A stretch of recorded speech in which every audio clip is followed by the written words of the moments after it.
Hello बच्चों, good morning. ठीक ठाक हैं आप लोग? उम्मीद है कि कोविड-19 के तनाव से अलग हट कर के आप लोगों का जीवन सुखमय होगा। प्रसन्न होंगे, प्रसन्न बने रहिए। तनाव अपने मम्मी पापा के लिए छोड़ दीजिए। आप लोग केवल पढ़िए, खेलिए, घूमिए, स्वस्थ रहिए, प्रसन्न रहिए। अभी मैंने कल जो वीडियो आपके पास भेजा है उसमें कुछ तकनीकी दिक्कत आ गई है। तो प्रारंभ का 3 मिनट का वीडियो उसमें साइलेंस हो गया है, आवाज़ नहीं आ रही है और एक सामने पर्दा की तरह एक तस्वीर आ रही है। तो कुछ देर के बाद वो सही हो जा रहा है, तो उससे कुछ दिक्कत आपको नहीं होगी। केवल प्रश्न जो बोला गया था पहले वह प्रश्न प्रश्न नहीं आ रहा है, प्रश्न की आवाज़ नहीं आ रही है, उत्तर से आ रहा है। तो मैंने अलग से प्रश्न लिख करके व्हाट्सएप पर आपके मैसेज कर दिया है, वही प्रश्न है उसका। और वह प्रश्न कल समाप्त हो गया। आज दूसरा प्रश्न है, चीन के साथ भारत के संबंधों की व्याख्या कीजिए। अगला प्रश्न है, आज का प्रश्न है। आज जो आप नया प्रश्न लिखेंगे वह यह है कि चीन के साथ भारत के संबंधों की व्याख्या कीजिए। यानी चीन और भारत के मध्य में किस प्रकार का संबंध है उसकी व्याख्या करनी है। तो हेडिंग डाल लीजिए, भारत चीन संबंध। हेडिंग रहेगी भारत चीन संबंध। देखिए, अब थोड़ा सा सुन लीजिए आप, उसके बाद लिखिएगा। जब हम भारत चीन संबंध का अध्ययन करते हैं तो यह एक बहुत ही व्यापक परिदृश्य में इसका उल्लेख करना आपके लिए या आपके कोर्स में संभव नहीं है, क्योंकि बहुत ही इसका जो आयाम है, जो भारत और चीन के संबंधों का जो परिदृश्य है, बहुत ही विस्तृत है। इसमें मैं आप लोगों को केवल मात्र उतना ही संबंधों का उल्लेख करूंगा जो आपके लिए आवश्यक है, आपको जानना चाहिए। शेष जब आप सौभाग्य से अगली कक्षा में चले जाएंगे बीए में और राजनीति विज्ञान विषय पढ़ेंगे, यह नागरिक शास्त्र ही बीए में जा कर के राजनीति विज्ञान कहा जाता है। जब राजनीति विज्ञान आप पढ़ेंगे तो उसमें भारत चीन संबंधों के बारे में विस्तृत जानकारी आपको उस समय मिलेगी।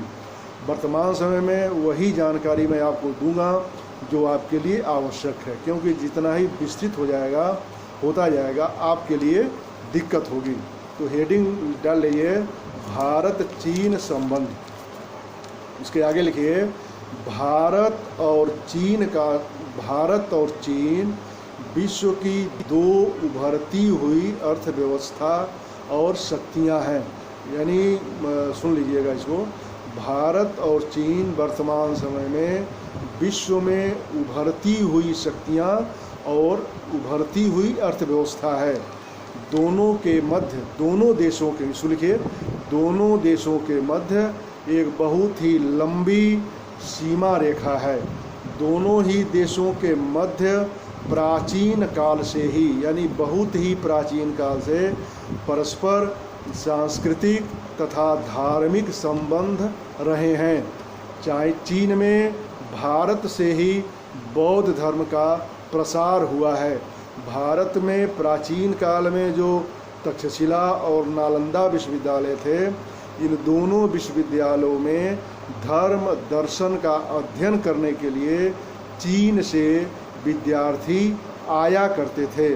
और आप पिछली कक्षाओं में सुने होंगे, हुएनसांग और फाहियान ऐसे यात्री थे जिन्होंने बौद्ध धर्म के अध्ययन के लिए भारत की यात्रा पर ये लोग आए थे और उन्होंने भारत के तत्कालीन समाज और संस्कृति और सभ्यता का बहुत ही गहन अध्ययन किया है और अपने संस्मरणों में उसका उल्लेख किया है। इस प्रकार भारत और चीन का संबंध बहुत ही प्राचीन काल से रहा है। 1949 में चीन में साम्यवादी शासन स्थापित हुआ।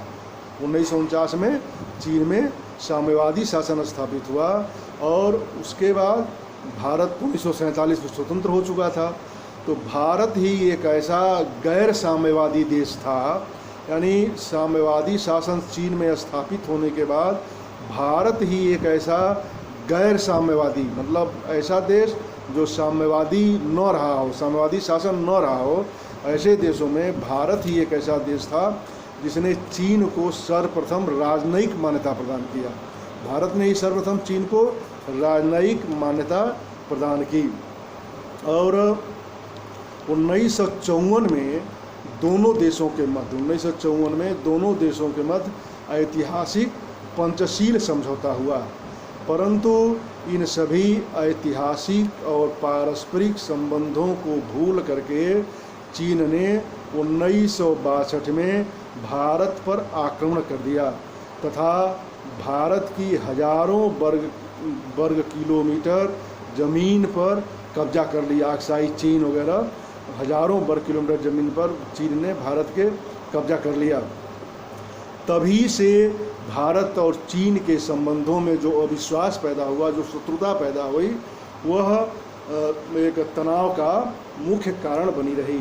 70 के दशक वह तनाव चलता रहा। बीच में कुछ समय संबंधों में सुधार के प्रयत्न भी किए गए, लेकिन 70 के दशक में 1970 के दशक के मध्य में भारत और चीन के बीच के संबंधों में कुछ घनिष्ठता आनी प्रारंभ हुई, परंतु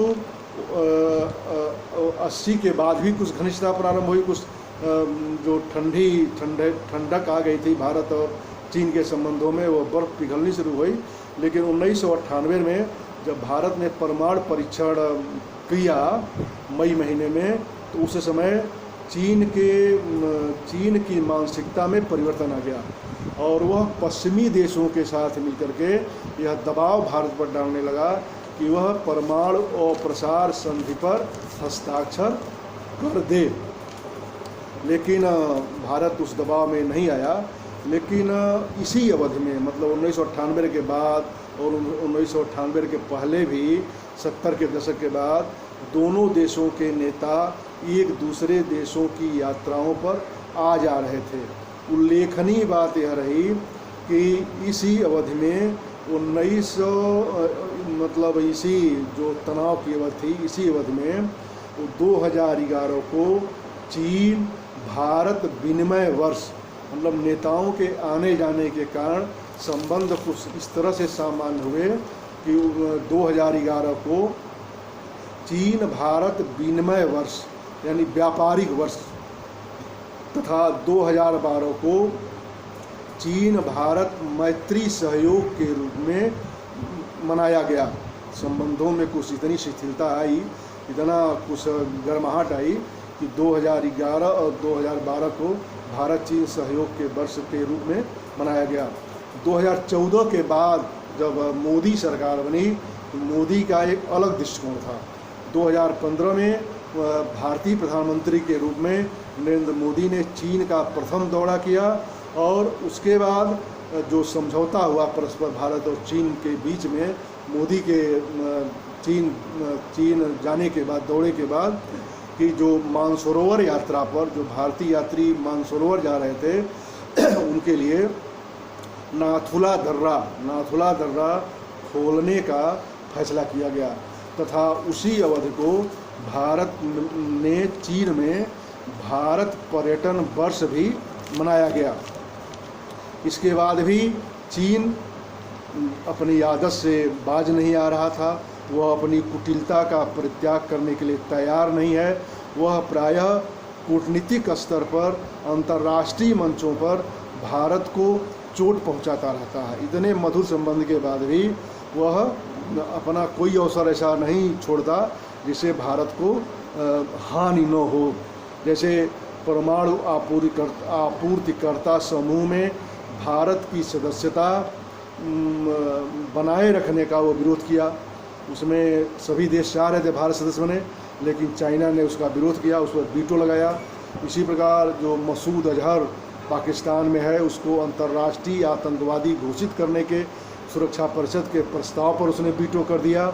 और ऐसे ही जो भारत के हित में प्रायः जितने ही प्रस्ताव आते हैं वह कहीं न कहीं उसका विरोध करता है। जैसे संयुक्त राष्ट्र संघ में भारत की अस्थायी सदस्यता, सुरक्षा परिषद में भारत की अस्थायी सदस्यता का भी वो विरोध करता रहा है।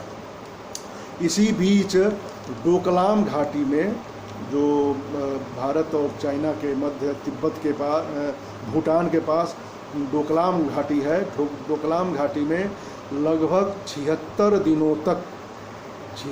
दिनों तक दोनों देशों की सेनाएं आमने सामने युद्ध की स्थिति में डटी रहीं। धीरे धीरे वह माहौल कुछ शांत हुआ। उसके बाद 2018 में चीनी राष्ट्रपति तथा भारतीय प्रधानमंत्री के मध्य चीन के वुहान शहर में जहाँ से कोविड-19 इस पूरी दुनिया में फैला हुआ है, उस वुहान में भारत के प्रधानमंत्री मोदी और चीन के राष्ट्रपति के मध्य प्रथम अनौपचारिक, ध्यान दीजिएगा, औपचारिक नहीं, प्रथम अनौपचारिक शिखर सम्मेलन हुआ, जहां उस शिखर सम्मेलन में दोनों नेताओं के मध्य परस्पर विश्वास की भावना में वृद्धि हुई, ऐसा माना गया, और विभिन्न विषयों पर गहन विचार विमर्श हुआ और उसमें एक सहमत बनती हुई दिखाई दी। उसके बाद 2019 में पुनः चीनी राष्ट्रपति भारतीय प्रधानमंत्री के आमंत्रण पर चेन्नई में दूसरी अनौपचारिक शिखर सम्मेलन के लिए भारत आए। इस शिखर सम्मेलन में भी दोनों देशों के मध्य जो प्रथम अनौपचारिक शिखर सम्मेलन वुहान शहर में हुआ था और जो परस्पर सहमत बनी थी, उस सहमत को और सुदृढ़ करने का निर्णय किया गया।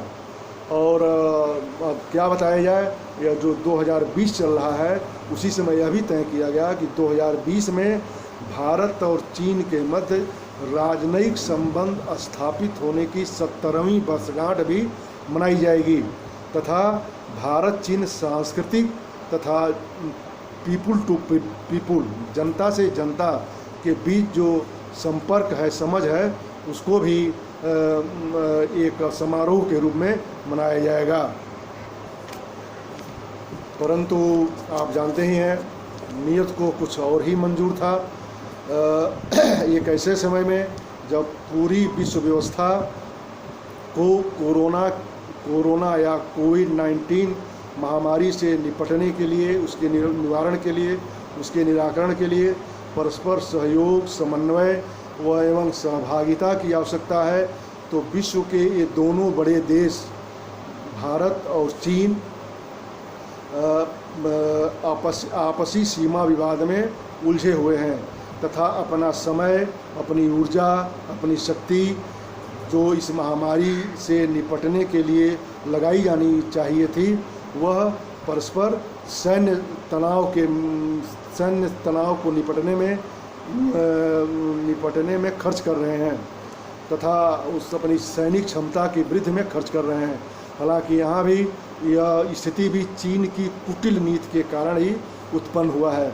वर्तमान विवाद का केंद्र, जैसा आपको मालूम होगा, अक्साई चीन में स्थित गलवान घाटी है, जिसे लेकर दोनों देशों की सेनाओं के मध्य रक्तरंजित संघर्ष भी हो चुका है, जिसमें भारत के 20 से अधिक वीर योद्धा शहीद हो चुके हैं।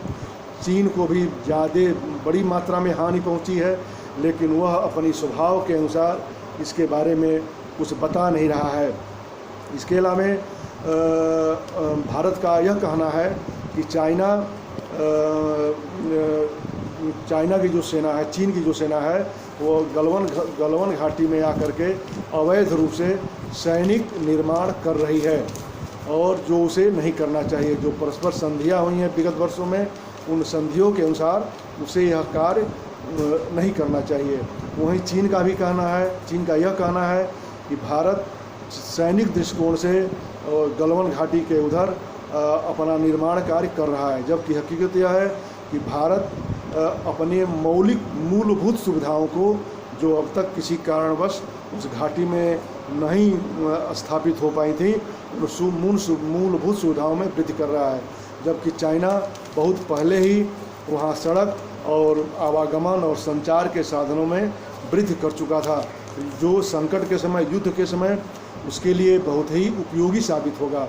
तो उससे पीछे न रह जाएं, उससे निपटने के लिए भारत ने भी इन निर्माण कार्यों को तीव्र गति से जारी किया, जिससे चाइना जो है उसको मतलब उसको अच्छा नहीं लग रहा है कि अगला भी हमारे सामने इस तरह से डट करके तन करके खड़ा हो जाएगा, इसलिए वो विरोध कर रहा है।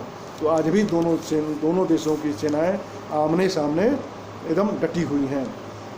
टैंक है, युद्धक हवाई जहाज़ है, और भारत से अभी हाल में आया फ्रांस से जो लड़ाकू विमान है, सभी सीमा पर तैनात कर दिए गए हैं। और इन दोनों देशों के मध्य जो सिक्किम के नाथुला सेक्टर में, सिक्किम के गलवान घाटी के अलावे सिक्किम के नाथुला सेक्टर में भी दोनों देशों की सेनाओं के मध्य झड़प हो चुका है।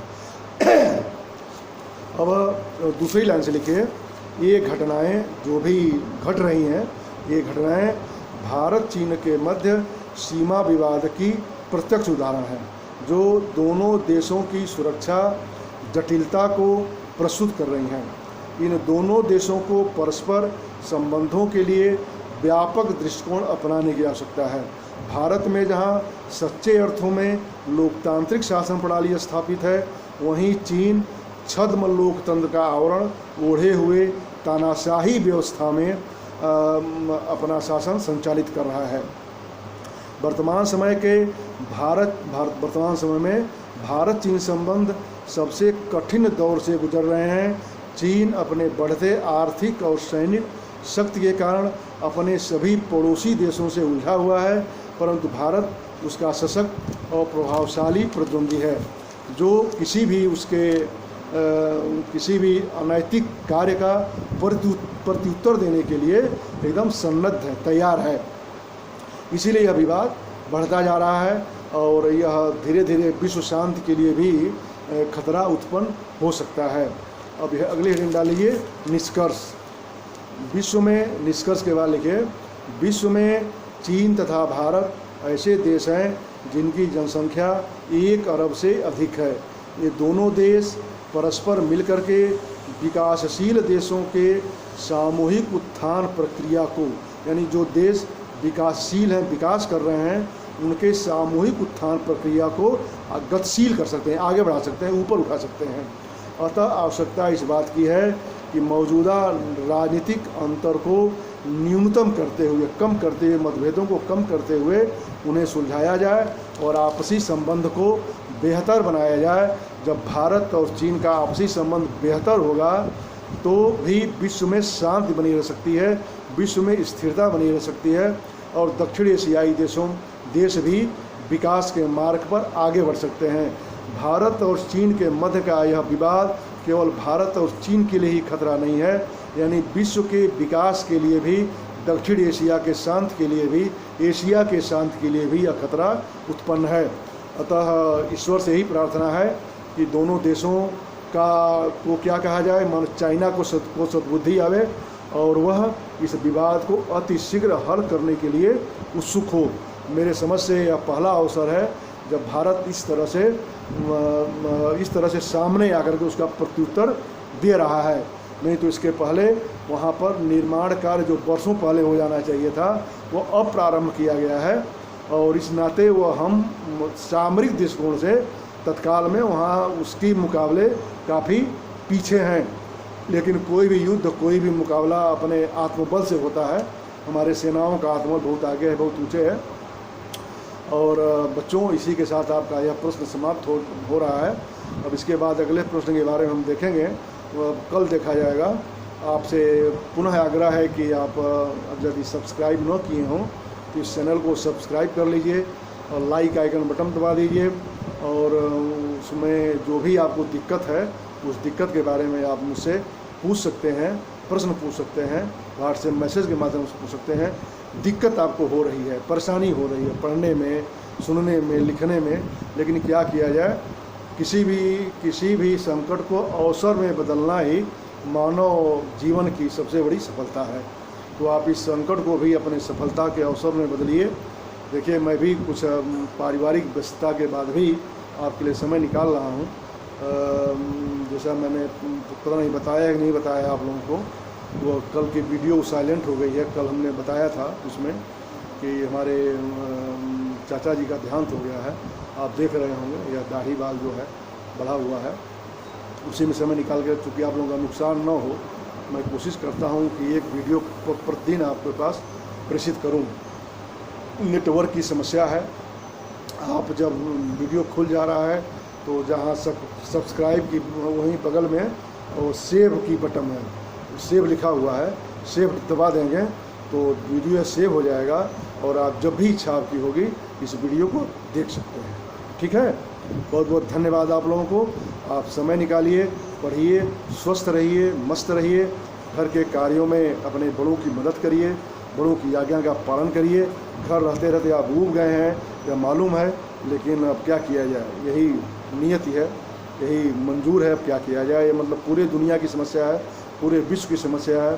बच्चों का ज़्यादा नुकसान हुआ है, अब इसी नुकसान के साथ ही हमको आगे भी बढ़ना है। बहुत बहुत धन्यवाद आप।